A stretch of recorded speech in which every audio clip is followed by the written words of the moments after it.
Welcome to this deep dive. Whether you are actively trying to master a new language right now, or you are simply fascinated by the hidden psychology behind how we all speak every single day, you are in the right place. You really are. We have an incredibly revealing stack of sources to look at today. We are pulling from a massive series of conversational English transcripts, and our core mission is to uncover the hidden mechanics of everyday communication. Right. And what we are really doing today is reverse engineering daily life. I love that phrase. Yeah, we are taking a magnifying glass to the language we all use without a second thought. Because when you spend time analyzing these transcripts, a really distinct pattern emerges. You start to realize that the mundane words we use are essentially, the invisible Lego blocks of human interaction. Exactly. We use them to build our social reality, piece by piece. If we look closely at these sources, we can trace a line from the tiny, hardworking verbs that carry the entire cognitive weight of our sentences, all the way to the unwritten, almost theatrical scripts we follow when we navigate a public space like a restaurant, or even when we are dreaming out loud about our next vacation.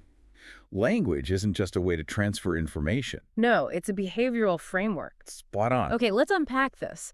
Because if we want to talk about the heavy lifters of the English language, we really have to start with two of the most versatile words in our vocabulary. The verbs do and take. Yes. These are the absolute workhorses of conversation. You use them constantly, and they dictate so much of our subconscious framing. Let's start with do. Let's do it. On a purely surface level, do handles our actions. You do your homework, you do the laundry, you do the dishes. Okay, straightforward. But as the transcripts reveal, its secondary job as a helping verb is where the heavy psychological lifting happens. It is the structural beam we rely on to formulate questions or express negation. Without do, our ability to solicit basic information or set boundaries completely collapses. It really does. If you remove it, you can't easily ask, do you have the time?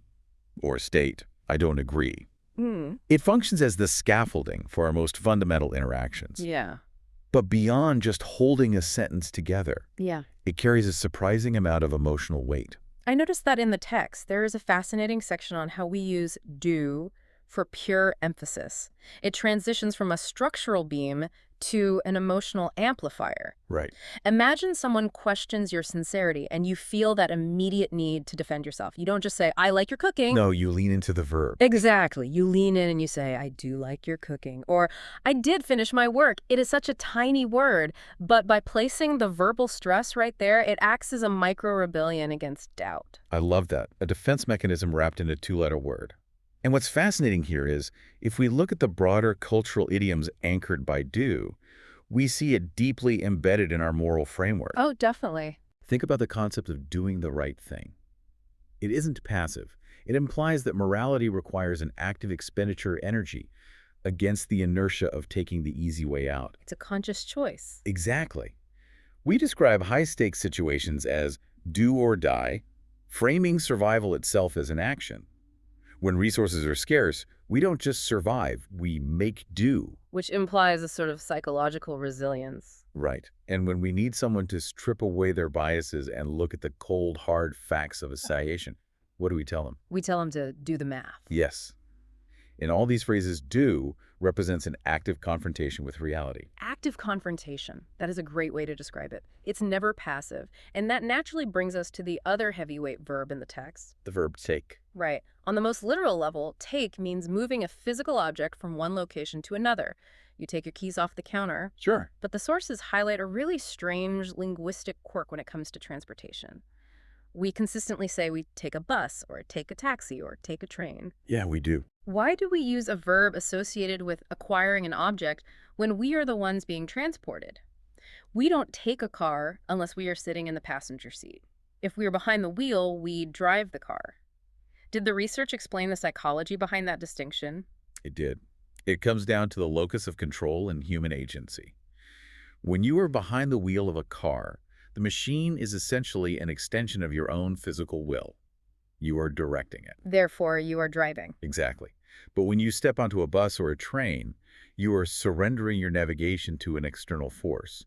You are submitting to someone else's schedule and route. That makes a lot of sense. In a subtle psychological shift, you aren't operating the vehicle, you are extracting a service from it. You are taking the ride. Wow, okay. It's about who holds the power in the situation. And you see that same philosophy applied to art in the English language. Oh, the photography example. Yes. We say we take a photo. We don't make a photo, which is how several other languages phrase the concept. Right. Taking a photo implies that the image already existed in the world, Yeah. and the photographer simply extracted a piece of reality. And we take time to learn something, treating time as a finite resource that we must actively seize. It really is a linguistic Swiss Army knife. It is. And the social weight of the word is immense because at its core, take is always about assuming control, claiming ownership, or absorbing an impact. Consider the social posturing we do. Okay. If you are defending a controversial opinion, you take a stand. If someone directs a verbal jab at you, your social resilience is measured by your ability to take a joke. Right. If you are faced with uncertainty, you take a chance. And quite poignantly, the texts point out that when we fail to recognize the ongoing effort of a partner or a friend, we take them for granted. We consume their presence without offering anything in return.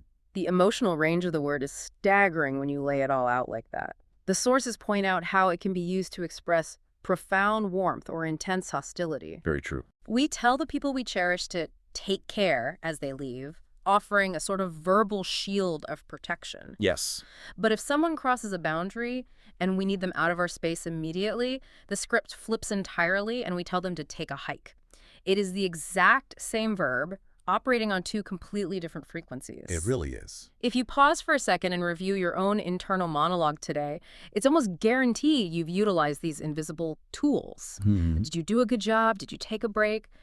We are constantly building our reality with these foundational verbs. Those verbs are the raw materials. Mm. But the architecture of human communication becomes truly complex when we start stringing these foundational tools together to form established social scripts. Yeah. This is especially true in transactional environments where the social stakes feel elevated, and the fear of a misstep creates cognitive friction. Which is a perfect segue into the high-stakes environment of dining out. Let's get into it. For anyone navigating a second language, or honestly, anyone who just experiences a baseline level of social anxiety, a restaurant can feel like an unpredictable minefield. Absolutely. But the transcripts reveal a brilliant psychological coping mechanism. They break down the entire restaurant experience into a highly structured, predictable 5-step journey. By framing it as a predictable sequence, it entirely removes the cognitive load of having to improvise. The interaction becomes a dance where both parties already know the choreography. Exactly. I love the toolbox analogy presented in the text. You don't need to memorize a sprawling, complex monologue to enjoy a meal in public. You just need to reach into your mental toolbox and pull out the correct phrase for the specific step you are on. Let's grab the right tool. Let's walk through this sequence. Steps 1 and 2 cover writing and the initial drink order. The very first tool you need is establishing your space. The polite, universal phrase is simply, "A table for two, please." Right. Immediately after you sit down, you are usually hit with the classic hospitality question: still or sparkling? That specific interaction is fascinating from a psychological standpoint. Asking still or sparkling immediately upon seating isn't just about hydration. No. It establishes a micro-commitment. It forces the patron to make a definitive yet low-stakes choice right out of the gate. Oh, that's clever. This small decision acts as a psychological bridge, transitioning the guest from the chaotic, unstructured outside world into the structured, controlled environment of the dining room. It sets the tone of the power dynamic, the establishment offers options, and the guest exercises preference. Then we arrive at step 3, which is the actual ordering of the food. This is the moment where the pressure usually spikes.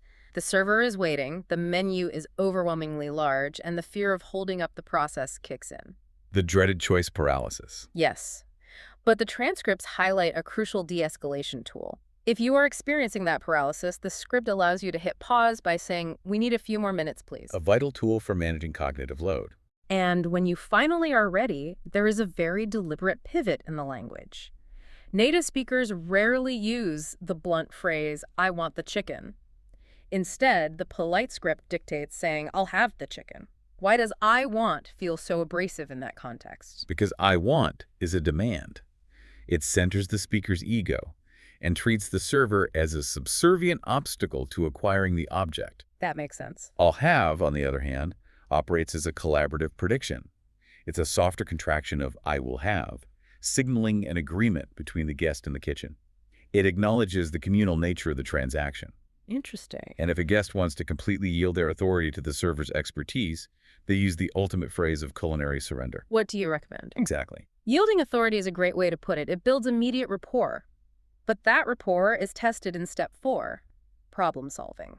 Let's say the social contract is broken, the food arrives cold, or it's the wrong order entirely. The psychology of politeness here is critical. Right.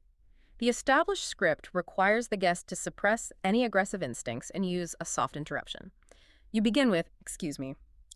Then, instead of launching into a complaint about how ruined the evening is, you state the problem objectively and offer an actionable fix. Like, can you heat it up, please? Or, this isn't what I ordered. It functions as a diplomatic de-escalation. By focusing the language on the physical item rather than the server's competence, you avoid triggering a defensive response. You separate the problem from the person. Exactly. You are inviting the staff to collaborate on a solution rather than attacking them for an error. It preserves the dignity of everyone involved. Which ensures that step 5, the exit goes smoothly, the meal is over, and you ask for the check. You navigate the logistics of paying together or separate. But occasionally, if there was an error that the staff needed to correct, the manager might step in and tell you that a round of drinks or a dessert is on the house. A classic phrase. I find that idiom so interesting. Why do establishments say "on the house" instead of just saying "we are giving this to you for free"? It comes down to the prestige of the gift economy. How so? Well, the word free implies a lack of value. It sounds cheap and transactional, but saying something is on the house invokes the ancient tradition of hospitality. Ah, I see. It frames the restaurant not as a business absorbing a financial loss, but as a generous host offering a gift to an honored guest under their roof.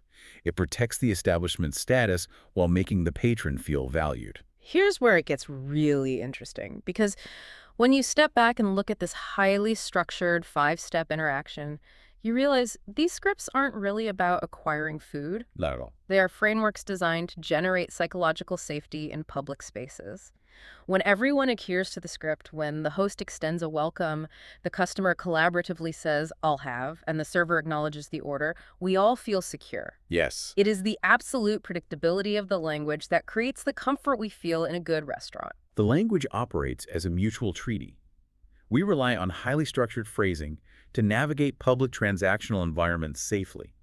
But what makes these sources so compelling is that they also explore the complete opposite end of the linguistic spectrum. Right, the travel transcript. Yes. They analyze what happens to our vocabulary when we abandon the safe, structured scripts of transactional spaces and wade into the emotional, highly descriptive language of our personal dreams and travel aspirations. That transition from the rigid restaurant scripts to the open-ended language of exploring the world is fascinating.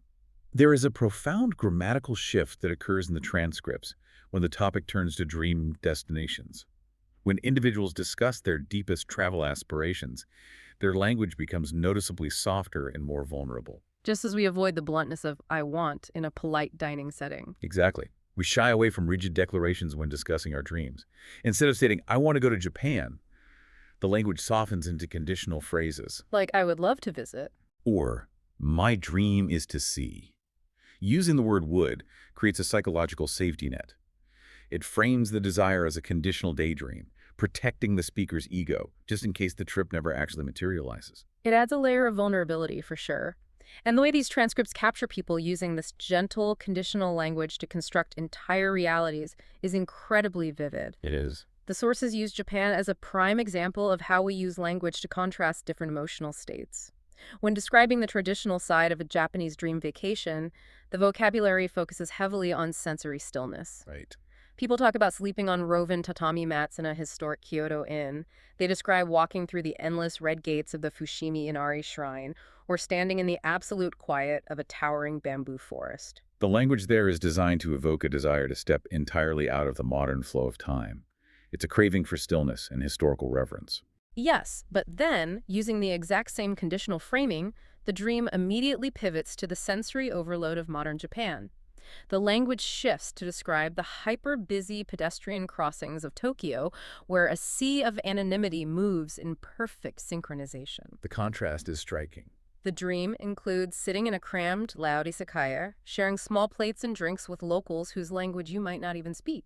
It highlights this dual desire within the traveler, the need for profound, isolated peace, completely contrasted with the desire to be swallowed up by the vibrant neon energy of a massive crowd. And we see another distinct shift in the linguistic atmosphere when the sources pivot to discussing Italy. Oh, definitely. The Italian dreamscape presented in the transcripts is entirely centered around the philosophy of the slow life. Very different energy. Completely. The language paints pictures of sitting on the Spanish steps in Rome with no particular itinerary, just absorbing the environment. It involves wandering through museums filled with ancient art or looking out at the incredibly specific vertical lines of cypress trees guarding a stone farmhouse in Tuscany. And the culinary descriptions are remarkably precise in those transcripts. They are. People don't just say they dream of eating Italian food, they articulate a desire to hunt for truffles in the damp forests of Umbria, to eat freshly caught seafood on the rocky coast of Sicily, and to consume slow-cooked bologna sauce, specifically in the city of Bologna. That hyperspecificity is crucial. By naming the exact regions and the exact foods, the speaker grounds the ethereal dream in a tangible sensory reality.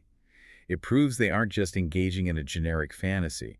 They have invested cognitive effort into researching the specific textures and tastes of the culture. Yeah. And to conjure these environments, the speakers rely heavily on what we can identify as a vocabulary of awe. I noticed the specific adjectives the sources highlighted, words like breathtaking, vibrant, ancient, and welcoming. What is the psychological difference between describing a Roman ruin as old versus describing it as ancient? Old simply denotes the passage of time, and it often carries a subtle connotation of decay, irrelevance, or obsolescence. Huh. You have an old pair of shoes you need to throw away. But ancient commands reverence.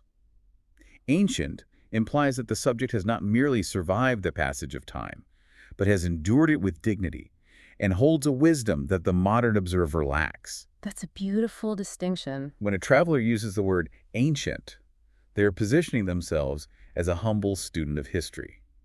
And that ties directly into how the texts differentiate between the physical objects we acquire and the emotional resonance of the text. Right, the souvenirs. Yes. The sources point out that a souvenir, whether it is a masterfully forged kitchen knife from Tokyo or a bottle of peppery olive oil from a Tuscan estate, is ultimately just a physical anchor. The true objective of the journey is the memory. Because the physical souvenir will eventually sit on a shelf gathering dust, but the memory fundamentally rewrites your internal narrative. Precisely. And this raises an important question. Why are we so driven to share these specific visions? Good question. Why do human beings consistently sit across from each other over a coffee or a meal and detail their elaborate travel itineraries and far-off dreams? If we analyze the subtext of the language, communicating where we want to go is actually a covert method of communicating who we want to be. Oh, wow. When you tell a friend that your ultimate dream is to stay in a quiet, minimalist Kyoto inn, you are implicitly telling them that your current life feels chaotic and that you deeply crave peace and mindfulness. Yeah. If you describe a fantasy of an Italian villa with endless hours of wine and conversation, you are expressing a hunger for deep, unhurried human connection. If your dream is to trek across an Icelandic glacier, you are declaring yourself to be a resilient, adventurous spirit. Our travel aspirations operate as mirrors, reflecting the internal desires we might not feel comfortable stating outright. That is an incredibly powerful realization. We are constantly broadcasting our core identities without ever having to explicitly declare them. We have traversed an immense amount of psychological terrain in this deep dive. From the very beginning, we've seen how language functions as a collection of invisible tools used to construct our daily reality. We started by examining the heavy lifters, verbs like do and take, and uncovered how they anchor our actions, dictate our moral boundaries, and establish our locus of control. Right. We decoded the 5-step choreography of the restaurant journey, realizing that knowing when to deploy a phrase like, "we need a few more minutes," or a diplomatic, "excuse me," isn't merely about obtaining a meal. It's about generating a predictable, safe framework that diffuses anxiety and fosters mutual respect. It creates a psychological safety. And finally, we drifted into the vulnerable language of travel and dreams, seeing how the gentle shift to "I would love to visit" empowers us to paint breathtaking landscapes of bustling Tokyo streets or ancient Roman architecture, ultimately serving as a covert manifesto of who we truly wish to become. Beautifully summarized. So what does this all mean? For you listening to this right now, It means that mastering human communication is absolutely not about memorizing a rigid textbook of grammar rules. It is about learning to spot the underlying psychological patterns. It's about recognizing the invisible scripts and emotional tools that allow people to feel comfortable, understood, and deeply connected to one another. Once you can clearly see the tools at your disposal, you possess the ability to build whatever kind of reality and whatever kind of conversation you desire. The tools are constantly available, hidden in plain sight. And I want to leave you with a final provocative thought to mull over as you transition back into your day. Let's hear it. Take a moment to think about your absolute favorite place in the entire world. It might be a destination you visited dozens of times, or it might be a place you have only ever envisioned in your mind. If you were forced to describe the specific atmosphere of that location to a complete stranger, but you were only allowed to use exactly 3 descriptive words, what would those 3 words be? 3 words. Just 3. And, more importantly, if you analyze those 3 words closely, what did they reveal about the specific emotions or experiences you are secretly craving in your everyday life? That is a phenomenal question to sit with. Thank you so much for joining us on this deep dive. We challenge you to step out into your routine today and listen actively to the invisible scripts unfolding all around you, whether you are grabbing a coffee, navigating a commute, or just listening to a friend describe their next big adventure. You might be surprised by what you hear when you know what to listen for. Keep listening and keep exploring.